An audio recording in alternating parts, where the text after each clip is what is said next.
La révélation du Sifoweb avait suscité de nombreux commentaires la semaine dernière.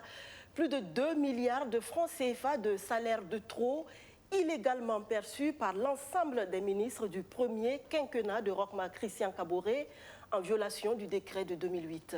Que répond le gouvernement à cette accusation? Écoutez son porte-parole, Ousseini Tamboura.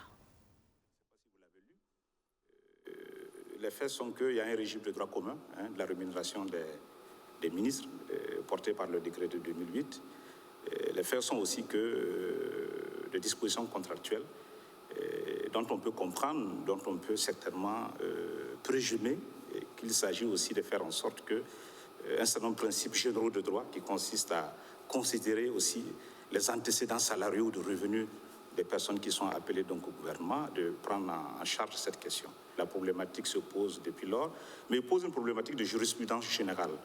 Et je me souviens aussi qu'en juin 2018, lorsque le gouvernement s'était lancé dans une dynamique de réflexion globale sur la rémunération des fonctionnaires, en tout cas des options de réforme avaient été données, et je ne pense pas qu'il faille isoler la question de la rémunération des ministres de cette réflexion globale.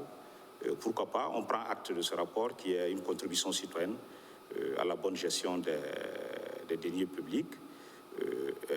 Elle propose des voies de solution. Le gouvernement certainement avisera et certainement se mettra dans une dynamique enclenchée depuis 2018 de faire en sorte qu'il y ait une sorte aussi d'équité dans la rémunération des uns et des autres.